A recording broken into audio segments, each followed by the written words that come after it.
Welcome to part 1 of Dr. Jim Kirkpatrick's interview with Candee Basford. Be sure to tune in again next week as we wrap up with part 2. I'm here with a guest today. You know how much I love to introduce people and say there's someone I'd like you to meet. And today her name's Candee. She's going to introduce herself and where she's from, and then we're going to share a little bit about the journey that Candee's on. Hello, Candee. Hi, Jim. How are you today?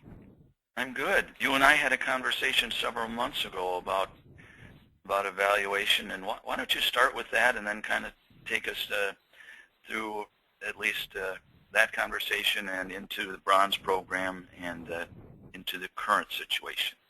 Okay. Well, my name is Candee Basford. I am an instructional coordinator and education specialist at a training center for a company called Dayton Power and Light. And I'm also part of strategic business unit for a parent company, AES. And a few months ago, I started thinking about evaluation, actually noticed the bronze level certification, and I was interested for one particular reason at the time. Our manual says that we're going to use Kirkpatrick to measure 4 levels of our training. And currently we measure level 1 and 2, and I by no means at that time, a few months ago, was an expert, and I'm still not an expert on Kirkpatrick, but I knew I needed to take this training, and that was sort of the beginning of when I started thinking about Kirkpatrick, what it meant, and then noticed the bronze level certification and signed up for it. Yes, and you know what's interesting is you and I talked yesterday about this. You said something about building up resistance. You want to tell us what that was? Well, my resistance is to the whole idea of evaluation. I think I had probably what maybe a lot of people have, an idea of evaluation as measuring and the data collection, hard numbers. And I think even as I entered the bronze level certification program and was online listening, because this was an online course that I took, I felt myself sort of beginning to resist. I could feel it building up in my body. I wanted to argue. And then as we talked yesterday, Jim, I told you that as I listened and learned that the Kirkpatrick program and the Kirkpatrick system, I can't even call it an evaluation because that's not what it is to me, as I've learned, is so much more and looks at what I would call qualitative data, which is more human factors, listening and sort of noticing what's happening as opposed to measuring hard data. Even though that's part of it, it isn't all of it. And that, for me, I think is what made me, if I can use the term, fall in love with the process and allowed me to actually, I guess, join into the Kirkpatrick ideas.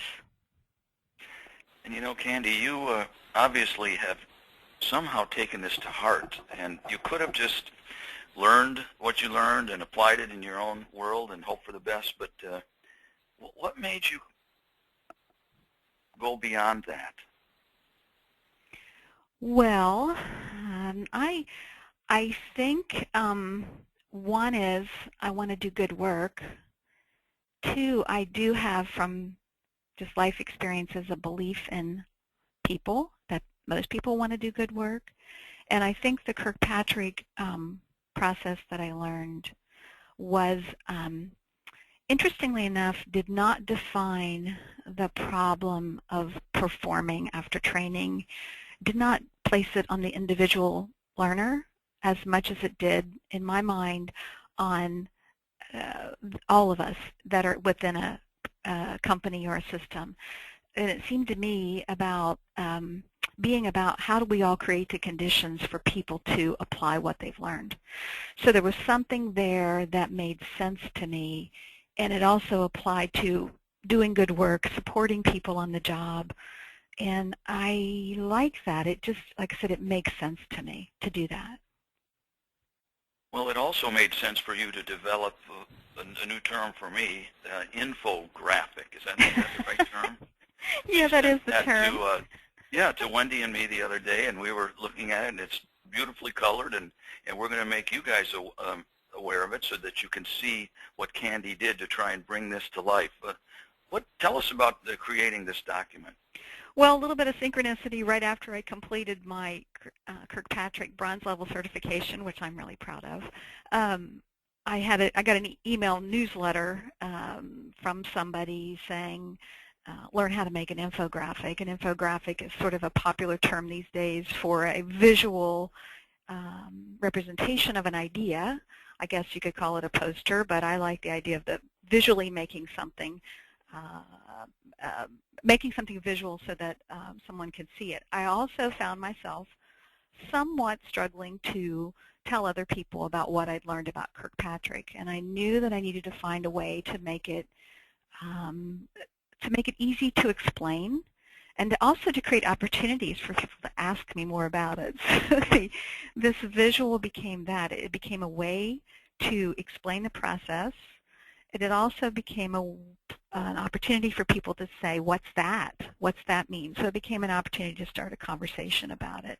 So I had a great time putting it together because making the infographic helped me sort of solidify how Kirkpatrick works. Of course, I'd just taken the class, but putting it down this way was just another format that, like I said, solidified in my mind how it worked. But it also became an opportunity and has flowed that way ever since. It just sort of creates more opportunities as people ask about it. Thank you for joining us for this Kirkpatrick Quick Tip. For more information, visit our website at kirkpatrickpartners.com. Register with us to receive the weekly Quick Tip delivered right to your inbox and access to our online resources library with over 60 items.